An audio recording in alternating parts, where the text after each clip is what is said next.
Hello दोस्तों, कैसे हैं आप सभी। आई होप आप अच्छे होंगे। आपका स्वागत है हमारे यूट्यूब चैनल ज्ञान का सागर में। तो दोस्तों, जैसा कि आप सभी को पता है कि यूकेएसएससी द्वारा खनिज सहायक और जो सींचपाल वाला विज्ञापन था वो जारी कर दिया गया है। ठीक है, तो उसमें 751 पोस्टें हैं। तो जिसमें कि आयोग ने जब परीक्षा कैलेंडर जारी किया था तो टोटल उसमें पोस्टें थी आपकी 1150।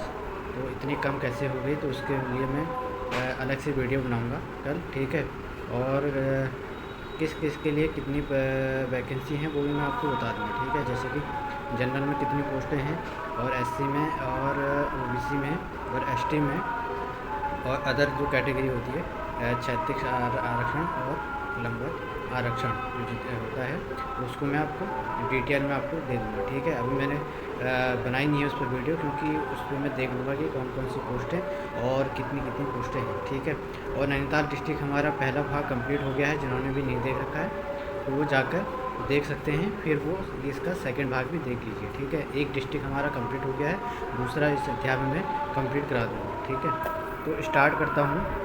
नैनीताल के दर्रे थे जो वो कंप्लीट हो गए हैं। तो आज हम देखेंगे नैनीताल ज़िले के प्रमुख पर्यटक स्थल। ठीक है, तो स्टार्ट करता हूँ।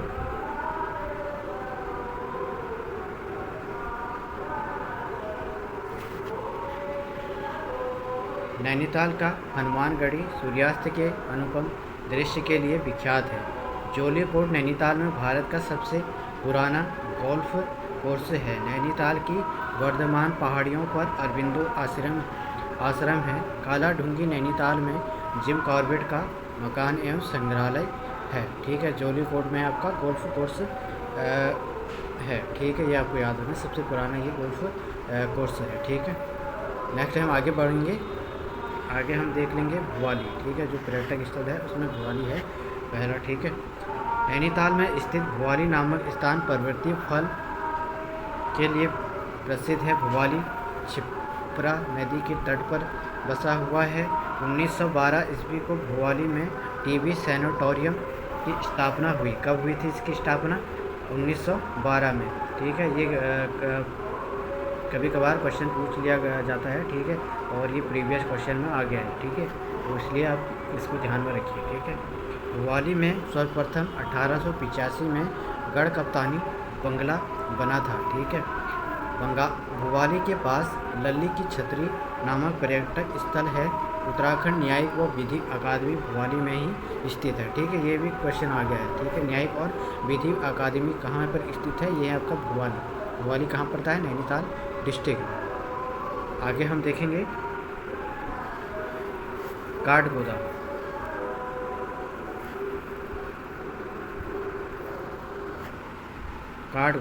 काठगोदाम को कुमाऊं का प्रवेश द्वार कहा जाता है। यह कुमाऊं का महत्वपूर्ण रेलवे स्टेशन है। ठीक है, काठगोदाम को प्रवेश द्वार बोला जाता है कुमाऊं क्षेत्र का, और गढ़वाल का बोला जाता है कोटद्वार। ठीक है, ये आपको याद रखना है।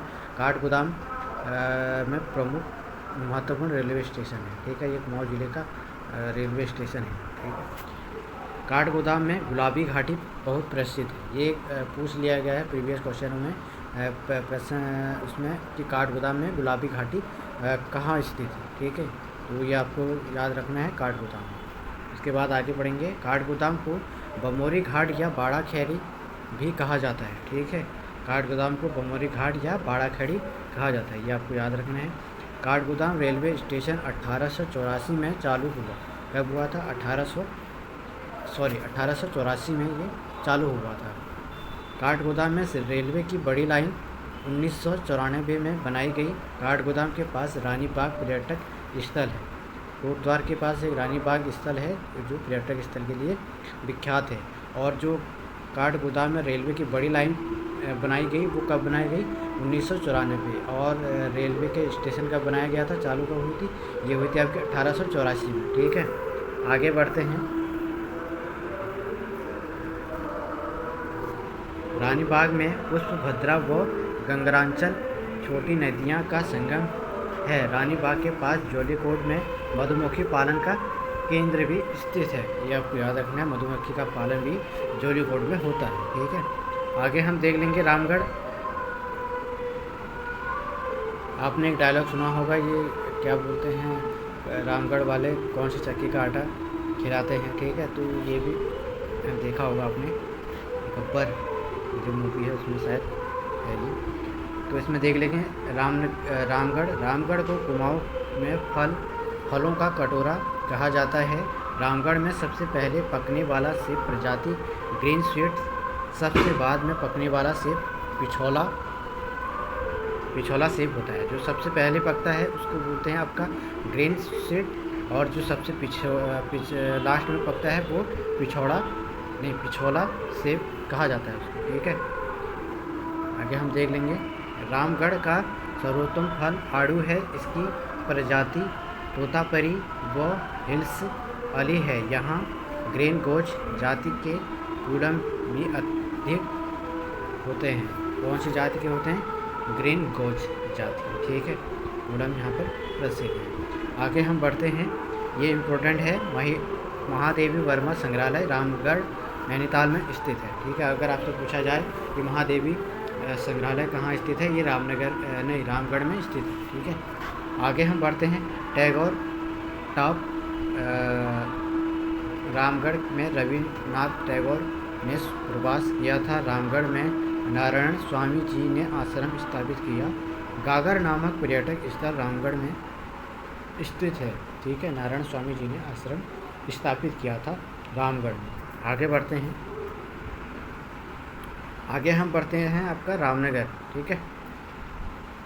रामनगर को 1850 में कमिश्नर रेमजे ने बसाया था। रामनगर के गर्जिया नामक स्थान पर गर्जिया माता मंदिर है। गर्जिया में महर्षि वाल्मीकि आश्रम भग्नावशेष है, ठीक है। अगर आपसे पूछा जाए कि वाल्मीकि आश्रम किसके तट पर है, तो ये गर्जिया है, यानी कि कोसी के तट पर ये स्थित है, ठीक है। नेक्स्ट हम आगे बढ़ते हैं, ढिकुली कत्रियों की राजधानी थी जो गर्जिया के पास है। अगर आपसे पूछा जाए कि कत्रियों की राजधानी कहाँ थी, तो ये गर्जिया में ढिकुली में स्थापित थी। उत्तराखंड विद्यालय शिक्षा परिषद 2008 से रामनगर में है। जुड़वा घाटी रामनगर में स्थित है। अगर आपसे पूछा जाए कि शिक्षा परिषद कहाँ स्थित है, तो ये है आपका रामनगर में। कब स्थापित हुआ था? 2008 को हुआ था। जुड़वा घाटी भी रामनगर में स्थित है। आगे हम बढ़ेंगे, रानी बाग देख लेते हैं। रानी बाग में जिया रानी मेला लगता है। रानी बाग का पुराना नाम चित्रशिला है। अगर आपसे पूछा जाए कि रानी बाग का पुराना नाम क्या है, तो इसका पुराना नाम है आपका Chitrashila. Hindustan machine tools limited रानी बाग हल्द्वानी में स्थित है। ये प्रीवियस क्वेश्चनों में पूछा गया है, ठीक है। हिंदुस्तान मशीन टूल्स लिमिटेड कहाँ स्थित है, तो ये है आपका रानी बाग में स्थित है। शीतला माता का मंदिर रानी बाग में ही स्थित है। अगर आपसे ये भी पूछा जाता है कि शीतला माता का मंदिर कहाँ स्थित है, तो ये भी रानी बाग में स्थित है। जहाँ मार्कंडेय ऋषि की तपस्थली है। किस ऋषि की है? मार्कंडेय ऋषि की तपस्थली है। आगे हम देखेंगे, हल्द्वानी शहर जो नैनीताल डिस्ट्रिक्ट का सबसे बड़ा शहर है और सबसे बड़ा प्रसिद्ध है ये नैनीताल, ठीक है। यहाँ बहुत सारे आपको चीज़ें देखने को मिलेंगी, ठीक है। तो हम देख लेंगे,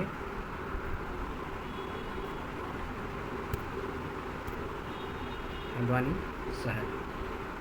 हल्द्वानी गोला नदी के तट पर स्थित है। राज्य का सबसे बड़ा व्यापारिक नगर है। कौन से तट पर स्थित है? गोला नदी के तट पर स्थित है और व्यापारिक नगर इसको कहा जाता है।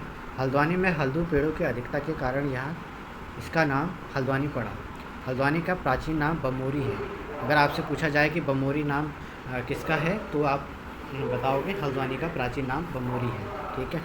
आगे बढ़ते हैं, आधुनिक हल्द्वानी का निर्माण 1834 में विलियम्स ट्रेल ने किया। ट्रेल ने हल्द्वानी शहर में अपने लिए बंगला बनाया था, जिसे खाम का बंगला कहा जाता है, ठीक है। किस नाम से जाना जाता है? खाम का बंगला कहा जाता है।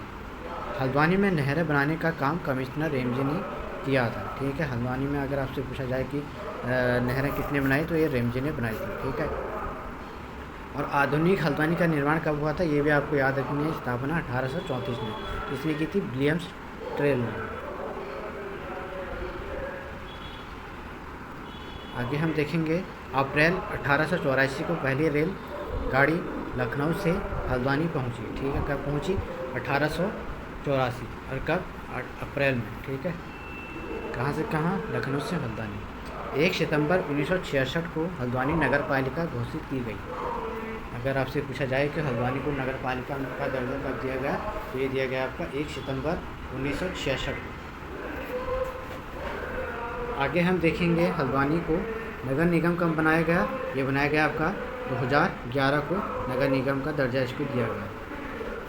हल्द्वानी राज्य का तीसरा बड़ा नगर निगम है, ये भी आपको याद रखना है। तीसरा सबसे बड़ा नगर निगम है, तीसरा, ठीक है। नाहन पर्वत श्रृंखलाएँ हल्द्वानी में स्थित है। डाकू सुल्ताना कुआं हल्द्वानी में स्थित है। नाहन पर्वत श्रृंखलाएँ प्रीवियस पेपर क्वेश्चन में पूछे गए हैं, तो आप इसको देख लीजिए कहाँ पे है, ये हल्द्वानी में स्थित है। आगे हम देख लेंगे हल्द्वानी में प्रमुख संस्थान। हल्द्वानी में प्रमुख संस्थान। राज्य में प्रथम दुग्ध डेयरी संघ की स्थापना हल्द्वानी में 1900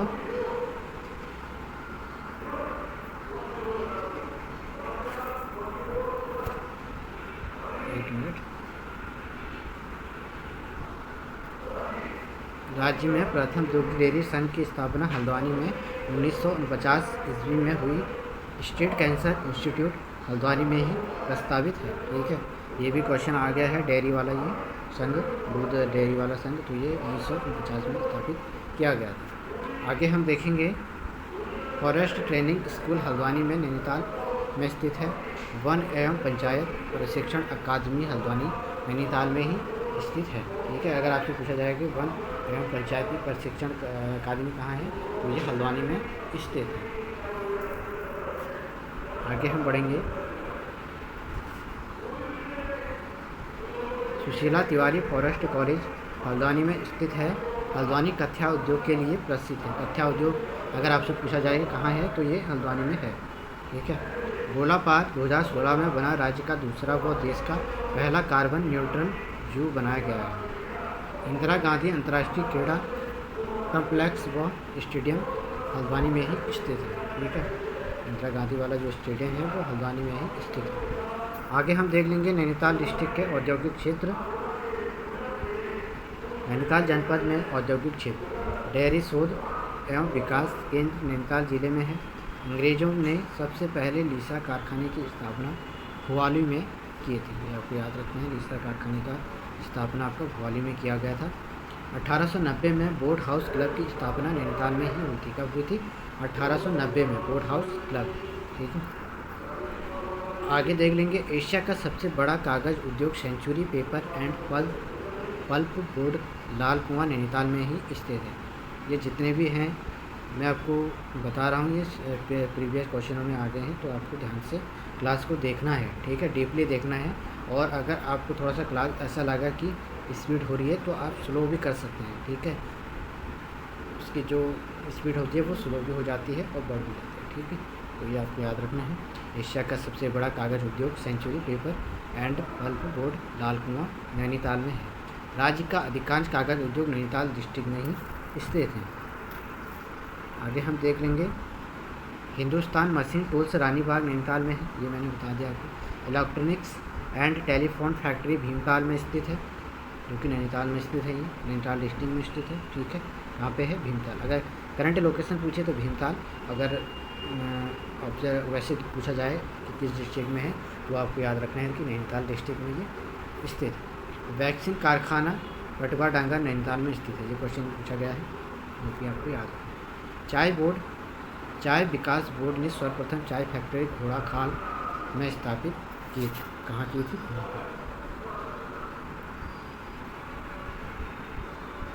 आगे हम बढ़ेंगे। उत्तराखंड महिला संघ की स्थापना नैनीताल में 1994 को हुई।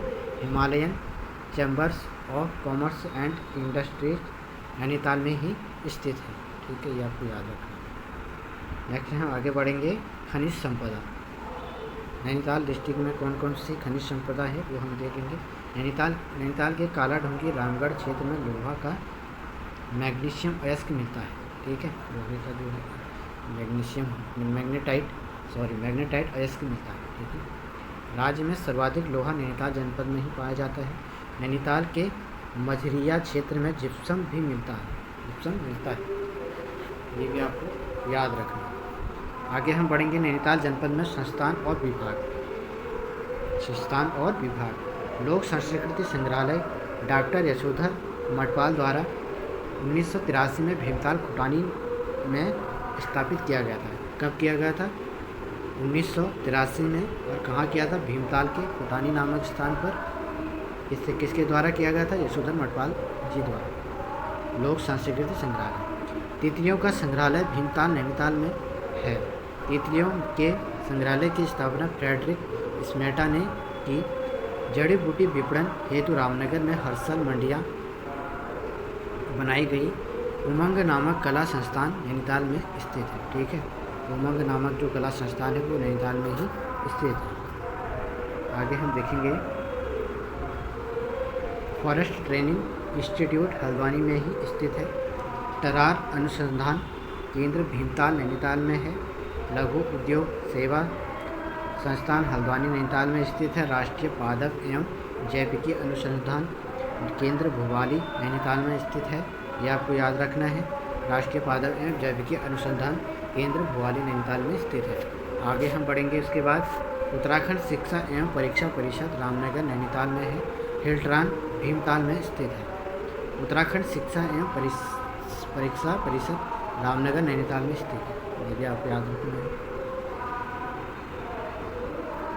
उत्तराखंड प्रशासनिक प्रशिक्षण अकादमी की स्थापना 1988 में की गई थी। कब की गई थी?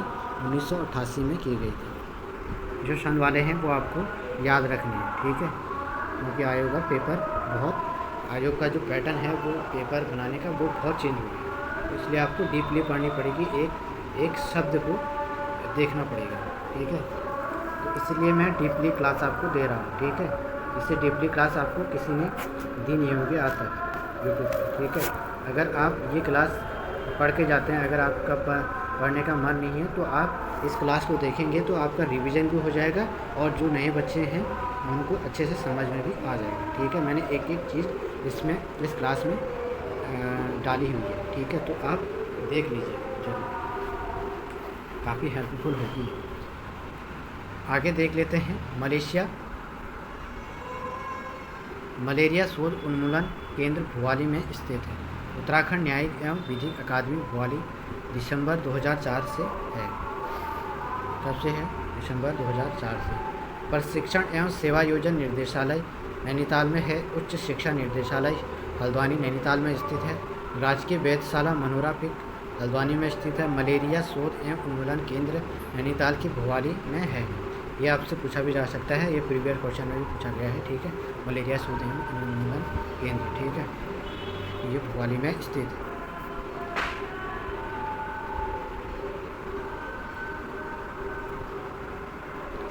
इकतीस मार्च 1976 को नैनीताल में कुमाऊं मंडल विकास निगम की स्थापना हुई थी। 1976 को नैनीताल में कुमाऊं मंडल विकास निगम की स्थापना हुई थी। Central Himalayan environment association Nainital में स्थित है। आगे हम देख लेंगे आर्यभट्ट प्रशिक्षण विज्ञान शोध संस्थान। ठीक है, आर्यभट्ट प्रशिक्षण विज्ञान शोध संस्थान एरिज तारा व भौतिकी शोध संस्थान है। ठीक है, एरिज का गठन 1954 में राजकीय वेधशाला के रूप में वाराणसी में हुआ था। कहाँ हुआ था? वाराणसी में हुआ था। एरिज को 1955 ईस्वी में नैनीताल के शेर का डांडा में स्थानांतरित किया गया। उसके बाद एरिज को 1961 में नैनीताल के मनोरा पहाड़ी में लाया गया। एरिज को 2004 में स्वायत्त संस्थान बनाया गया। ठीक है,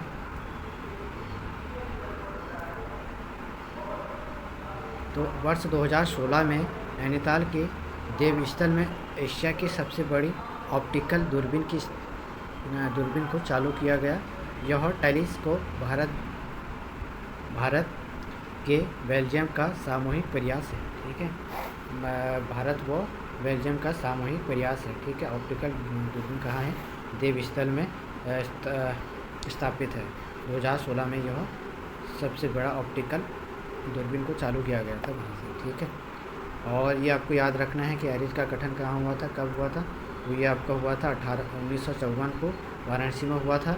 और शेर का डांडा में इसको लाया गया था, शिफ्ट किया गया था 1955 में, ठीक है।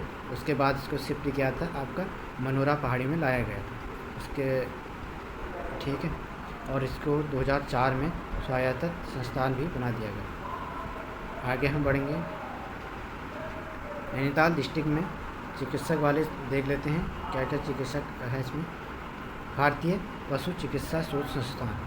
भारतीय पशु चिकित्सा शोध संस्थान की स्थापना 1893 मुक्तेश्वर में की गई। इसका निर्माण का श्रेय अल्फ्रेड लिंगार्ड को जाता है, ठीक है। ये आपको याद रखना कब की गई थी, 1893 में मुक्तेश्वर में की गई थी। इसका सर्वप्रथम नाम इंपीरियल बैक्टीरियोलॉजिकल लेबोरेटरी था। 1925 में इसका नाम बदलकर imperial institute of veterinary research रखा गया, ठीक है। 1925 में इसका नाम चेंज कर दिया गया था, imperial institute of veterinary research रखा गया। अल्फ्रेड लिंगार्ड ने यहाँ घोड़ों व गौ पशुओं पर होने वाला सर्रा रोग पर शोध किया था। सर्रा, अगर आपसे पूछा जाए कि सर्रा रोग किस में होता है, तो ये आपको याद रखना है घोड़ों और गौ पशुओं में, यानी कि पशुओं में यह रोग पाया जाता है। आगे हम बढ़ेंगे। 1924 में एडवर्ड्स ने रिंडर पेस्ट नामक रोग के टीके की खोज की थी। कब की थी, 1924 ईस्वी में, ठीक है। रिंडर पेस्ट नामक रोग की टीके की खोज की गई थी। रानीखेत रोग के टीके का आविष्कार इसी सेंटर में किया गया था, ठीक है। आगे हम बढ़ेंगे। नैनीताल जनपद में चिकित्सा व्यवस्था। ग्वाली में क्षय रोग अस्पताल की स्थापना 1912 को हुई थी। सुशीला तिवारी मेमोरियल चिकित्सालय हल्द्वानी नैनीताल में है। सुशीला तिवारी मेमोरियल चिकित्सालय को मेडिकल कॉलेज का दर्जा दिया गया, जो कुमाऊं विश्वविद्यालय के अंतर्गत है। सुशीला तिवारी मेमोरियल चिकित्सालय में राज्य का प्रथम पैरामेडिकल संस्थान वो कैंसर हॉस्पिटल है, ये आपको याद रखना है। आगे हम देख लेंगे नैनीताल ज़िले में परिवहन की सुविधाएं क्या क्या हैं। नैनीताल डिस्ट्रिक्ट में परिवहन की सुविधा। नैनीताल के काठगोदाम को 1882 में सड़क मार्ग से जोड़ा गया था। काठगोदाम को कब जोड़ा गया था, 1882 में सड़क मार्ग से जोड़ा गया था। और रेलवे से कब जोड़ा गया था, 1884, ठीक है। ये आप याद रखना है। उत्तर प्रदेश के रामपुर से किच्छा काठगोदाम तक रेल लाइन 1884 को पहली रेलगाड़ी लखनऊ से हल्द्वानी आई थी, ये आपको याद रखना है। मुरादाबाद से काशीपुर तथा काशीपुर से रामनगर, ये भी आपको याद रखना है। अच्छा हाँ, तो एक मिनट। मुरादाबाद से काशीपुर तथा काशीपुर से रामनगर तक रेलवे लाइन 1907 को बनाई गई थी, ठीक है। जो रेलवे लाइन रामनगर तक बनाई गई थी वो 1907 को बनाई गई थी, ठीक है। रामनगर रेलवे स्टेशन गढ़वाल व कुमाऊं दोनों का मुख्य केंद्र है, ये भी आपको याद रखना है। Kumaon Motors honours union limited की स्थापना 1939 में की गई, और कहाँ की गई थी, ये काठगोदाम में की गई, ये भी आपको याद रखना है। ऑपरेटिव ट्रांसपोर्ट सोसाइटी लिमिटेड की स्थापना 1958 में रामनगर में हुई थी, ठीक है। ये भी आपको याद रखना है। आगे हम बढ़ेंगे। अब हम देख लेंगे ये हमारा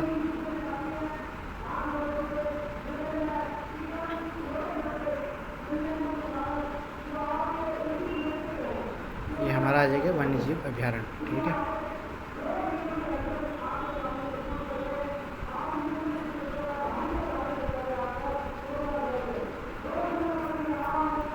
वन्यजीव विहार एवं संरक्षण आरक्षित। राज्य के 4 संरक्षण आरक्षित क्षेत्र हैं, जिनमें 2 नैनीताल में है। राज्य में टोटल कितने हैं, 4 हैं, जिनमें से 2 नैनीताल में ही स्थित है। एक है नंदौर वन्यजीव विहार का गठन 2012 में किया गया था। नंदौर वन्यजीव विहार नैनीताल व उधम सिंह नगर बॉर्डर में है। पावलगढ़ संरक्षण आरक्षित का गठन 2012 नैनीताल में ही किया गया था। उसके बाद हम आगे बढ़ेंगे।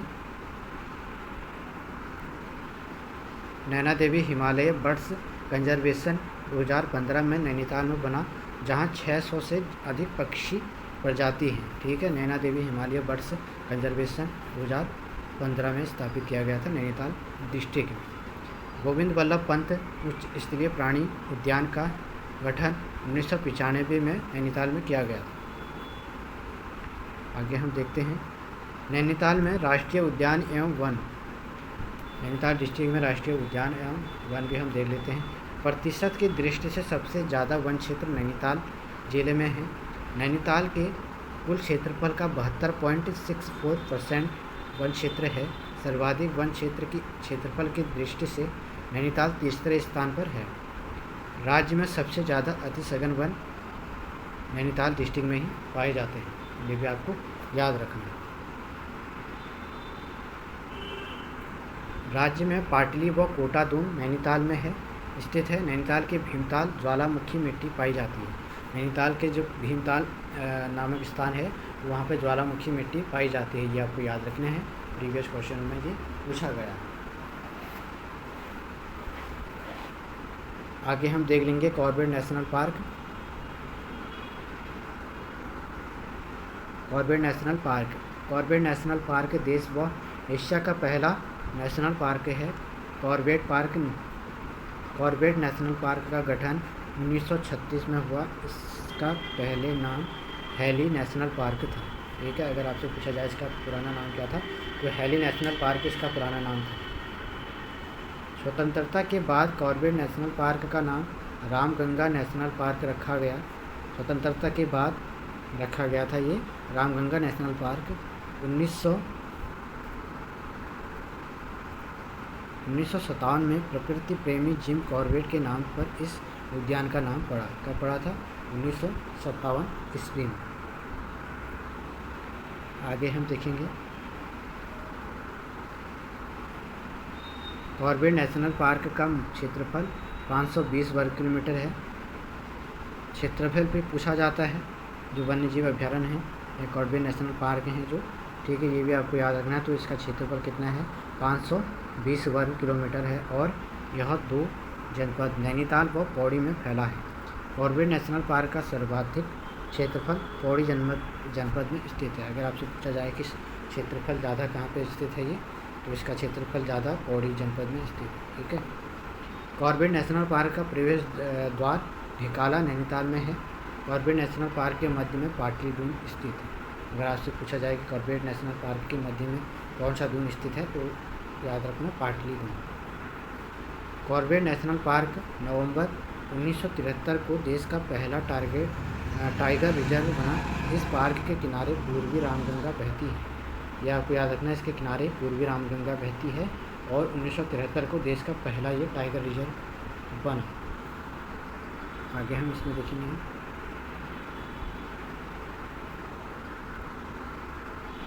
राज्य में सर्वाधिक पर्यटक कॉर्बेट नेशनल पार्क में आते हैं। इसके बाद राजा जी नेशनल पार्क व फूलों की घाटी में आते हैं। ठीक है, सबसे ज़्यादा पर्यटक जो लोग आते हैं तो इसमें ही आते हैं। अप्रैल 2012 में कॉर्बेट नेशनल पार्क के चारों तरफ 500 मीटर तक के साइलेंस जोन घोषित कर दिए गए। ठीक है, कब किया गया था? 2012 को।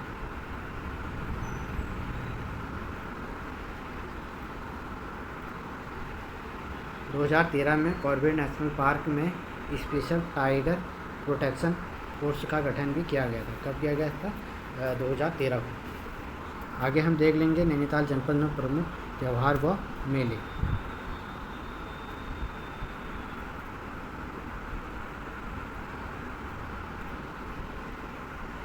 दशहरा मेला नैनीताल के काला ढूंगी में लगता है। हरियाली मेला नैनीताल के भीमताल में लगता है। ये आपको याद रखना है, ये इम्पोर्टेंट है।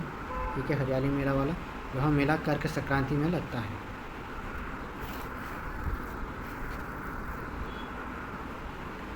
जय रानी का मेला रानीबाग नैनीताल में लगता है। ये भी आपको याद रखना है।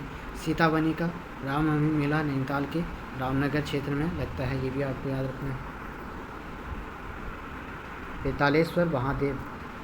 बेतालेश्वर महादेव मेला नैनीताल में कोसी नदी के तट पर यह लगता है। अब हम देख लेंगे खेल और खिलाड़ी और व्यक्तित्व नैनीताल डिस्ट्रिक्ट से जुड़े हुए हैं। नैनीताल में 1968 में पर्वतारोहण क्लब कार्यरत है। इंदिरा गांधी अंतर्राष्ट्रीय क्रिकेट स्टेडियम हल्द्वानी नैनीताल में है। अनूप शाह फोटोग्राफर से जुड़े हैं जिन्हें 2019 में पद्मश्री मिला। इनका संबंध नैनीताल से ही है। पूर्व मुख्यमंत्री नारायण दत्त तिवारी का संबंध भी नैनीताल से है।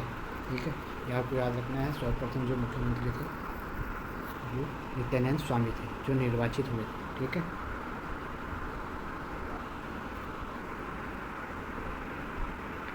आगे हम देख लेंगे नैनीताल जनपद में भाषा और बोली। कुमैया बोली नैनीताल में काली कुमाऊं क्षेत्र में बोली जाती है। हालदा कोटी बोली नैनीताल व अल्मोड़ा में बोली जाती है। रजभैंसी बोली को नैनीताल कुमाऊनी बोली भी कहा जाता है। रजभैंसी बोली को नैनीताल कुमाऊनी बोली भी कहा जाता है। आपको पता ही होगा कि आयोग बोली से अक्सर ज़्यादा क्वेश्चन पूछ रहा है, तो आपको याद रखना है कौन सी बोली कहाँ बोली जाती है। ठीक है, कुमैया बोली नैनीताल में बोली जाती है और फालदा कोटी भी नैनीताल में बोली जाती है। रजभैंसी बोली को नैनीताल कुमाऊनी बोली भी कहा जाता है। ठीक है, ये आपको याद रखना है। अब हम देख लेंगे उच्च न्यायालय।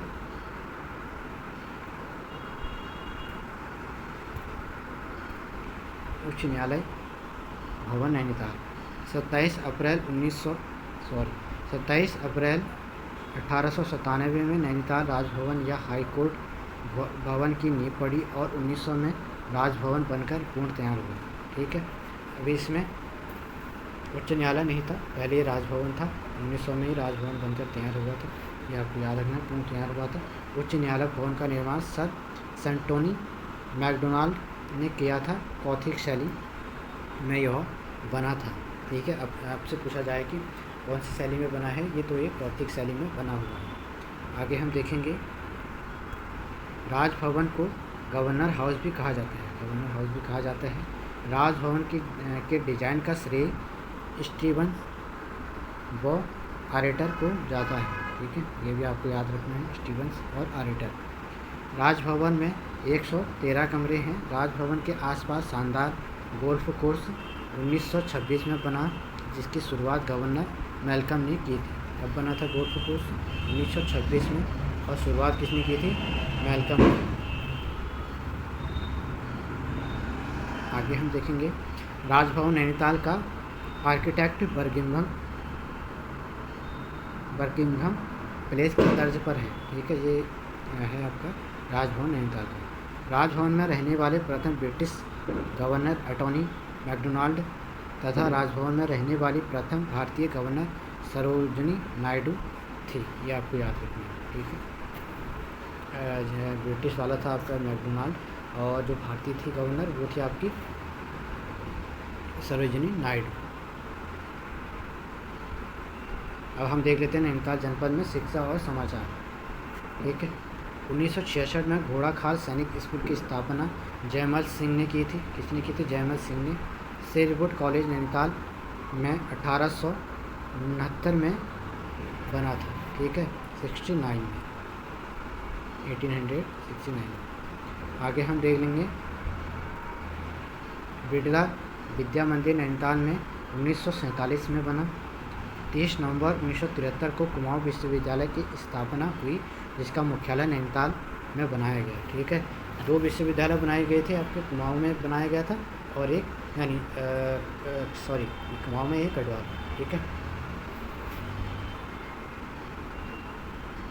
उत्तराखंड मुक्त विश्वविद्यालय की स्थापना 31 अक्टूबर 2005 को नैनीताल में हुई थी। ये भी आपको याद रखना है, मुक्त विश्वविद्यालय, तो ये नैनीताल में स्थित है।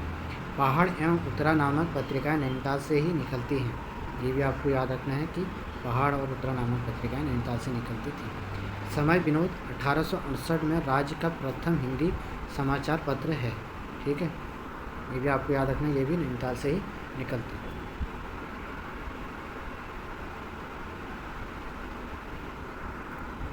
परिवर्तीय समाचार नैनीताल से ही प्रकाशित होता था। खबर संसार समाचार पत्र नैनीताल से ही प्रकाशित होता था। हिल रिव्यू अंग्रेज समाचार पत्र हल्द्वानी से निकलता था। नागरिक एवं उत्तराखंड मसाल समाचार पत्र रामनगर से प्रकाशित होता था। ठीक है, ये भी आपको याद रखना है। नैनीताल जिले के अन्य महत्वपूर्ण बिंदु। नैनीताल राज्य का प्रथम वाईफाई जिला है। अगर आपसे पूछा जाए कि प्रथम वाईफाई वाला ज़िला कौन सा है, तो ये नैनीताल है। फांसी का गदेरा नैनीताल में स्थित है, ये आपको याद रखना है, ये कभी कभार पूछा जाता है। ठीक है, फांसी का गदेरा नैनीताल डिस्ट्रिक्ट में स्थित है। शैलेश मटियानी पुस्तक संग्रहालय रामगढ़ में स्थित है। नैनीताल में शारदा संघ की स्थापना 1943 में हुई। उसके बाद हम आगे देख लेते हैं। हिमालयन म्यूजियम नैनीताल में स्थित है। पहाड़ नामक संस्था की स्थापना शेखर पाठक ने की थी। महासिर मछली के पालन के लिए मत्स्य विकास परियोजना भीमताल में शुरू की गई थी। नैनीताल रोपवे 1985 में बना। नैनीताल में सेवाराम सभा की स्थापना 1918 ईस्वी में की गई थी। हल्द्वानी में टाउन एरिया कमेटी की स्थापना 1885 में हुई। लीला साहब बापू का आश्रम नैनीताल में ही स्थित है, ये भी आपको याद रखना है, महत्वपूर्ण। आर्य समाज ज्ञानोदय पुस्तकालय की स्थापना नैनीताल में 1902 में हुई थी, ये भी आपको याद रखना है। कुमाऊं भाबर खेतिहार न्यास निधि का गठन 1906 ईस्वी को नैनीताल में ही हुआ था। 1905 में भारतीय सेना का ईस्टर्न कमांड का मुख्यालय नैनीताल में ही स्थापित किया गया था। नैनीताल में 18 सितंबर 1810 में भूस्खलन के कारण 1880 में भूस्खलन के कारण नैना देवी का मंदिर नष्ट हो गया था। कब आया था भूस्खलन? ये हुआ था आपका 1880 में हुआ था, ये भी आपको याद रखना है।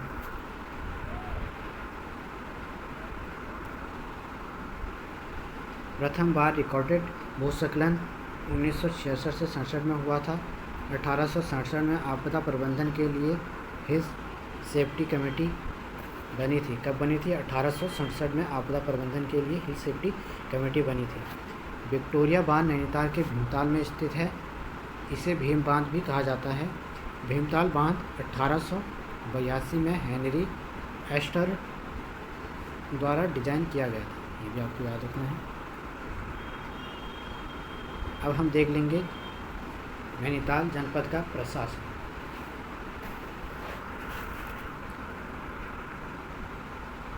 बस दो रह गए, नैनीताल जिले में विधानसभा और तहसीलें, और आपका हो गया आपका नैनीताल जनपद का प्रशासन। ठीक है, तो इसमें हम देख लेंगे नैनीताल जनपद का प्रशासन।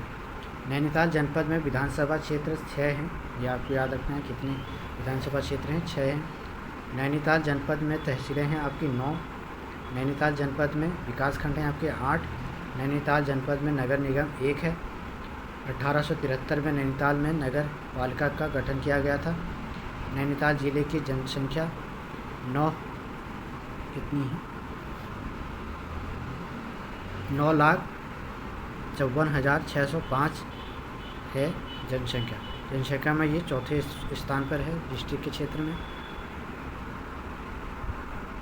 नैनीताल जिले का जनघनत्व आपका 225 है, अधिक में चौथे स्थान पर स्थित है। नैनीताल जिले का लिंगानुपात आपका 934 है। नैनीताल जिले की साक्षरता दर आपका 83.88% है, दूसरा स्थान इसका ही है। नैनीताल जनपद की पुरुष साक्षरता आपका 90% है। नैनीताल जनपद की महिला जो साक्षरता है वो 77% है। नैनीताल जिले का महिला साक्षरता की दृष्टि से दूसरा स्थान है। ठीक है, महिला की दृष्टि से ये दूसरा स्थान इसका है। आगे हम देख लेंगे नैनीताल जिले में विधानसभा व तहसील है। ठीक है, ये हमारा लास्ट है। विधानसभा हो गया आपका और तहसीलें होगी आपकी और विकासखंड। विधानसभा क्षेत्र आपके हो गए भीमताल, काला ढूंगी, रामनगर, लाल कुआं, हल्द्वानी, नैनीताल। नैनीताल आपको बता दो अनुसूचित जाति SC आरक्षित क्षेत्र है ये। ठीक है, विधानसभा के लिए। उसके बाद हम देख लेंगे तहसीलें। तहसीलें आपकी 9 हैं। बेताल घाट, ओखलकांडा, कुश्या कटौली, धारी, लाल कुआं, रामनगर, हल्द्वानी, नैनीताल, काला ढूंगी। ठीक है, कितनी है वो टोटल? 9 तहसीलें। विकासखंड देख लेंगे इसमें ओखलकांडा, रामगढ़, कोटाबाग, बेताल घाट, धारी, बेताल घाट, हल्द्वानी, रामनगर। 8 आपके विकासखंड हो गए। तो ये था हमारा नैनीताल डिस्ट्रिक्ट। तो ये नैनीताल डिस्ट्रिक्ट हमारा आज कंप्लीट हो गया है। नेक्स्ट आपका आएगा पिथौरागढ़ डिस्ट्रिक्ट। ठीक है, जितने भी लोग नए जुड़े हैं चैनल को सब्सक्राइब कीजिए और शेयर कीजिए। ठीक है, अधिक से अधिक लोगों तक वीडियो पहुंचाइए ताकि और बच्चों को भी लाभ मिल सके। ठीक है, और जो विज्ञापन जारी हुआ है आज उसकी वीडियो में डिटेल से मैं आपको बता दूंगा। ठीक है, कि कौन कौन सी पोस्टें इसमें हैं, कहाँ कहाँ हैं, किस कैटेगरी में कितनी पोस्टें हैं, ये भी मैं आपको बता दूंगा। और विज्ञापन जारी हो गया, 19 जनवरी को पेपर हो जाएगा, तो अपनी तैयारियों को अपनी जारी कर दीजिए। ठीक है, आप रुकने का नाम मत लीजिए। ठीक है, 24 घंटे होते हैं, 24 घंटे में आपको कम से कम 8 घंटे या 6 घंटे तो देनी है। ठीक है, तो दोस्तों मिलते हैं नेक्स्ट वीडियो के साथ, तब तक के लिए बाय, टेक केयर। और हाँ, जितने लोग चैनल पर जुड़े हुए हैं वो टेलीग्राम पर भी जुड़ सकते हैं हमारे। उसमें मैं जितने भी करंट अफेयर्स या कुछ जैसे विज्ञापन जारी होते हैं तो उसका मैं आपका PDF में उसमें डालते रहता हूँ और उसमें क्वेश्चन भी कराता रहता हूँ मैं। ठीक है, तो आप क्विज़ भी कर सकते हैं, उसमें क्विज़ भी मैंने बना रखी है, तो आप उसमें जुड़ सकते हैं। ठीक है, अगर आपको कोई भी इंफॉर्मेशन चाहिए तो टेलीग्राम पर आप जा सकते हैं, यूट्यूब पर मैंने लिंक दिया हुआ है, तो आप वहाँ से जा सकते हैं। ठीक है, और अगर आपको वहाँ नहीं मिलता तो आप पर्सनली भी टेलीग्राम पर ही मैसेज कर सकते हैं। ठीक है, तो दोस्तों मिलते हैं नेक्स्ट वीडियो के साथ, तब तक के लिए बाय, टेक केयर, धन्यवाद।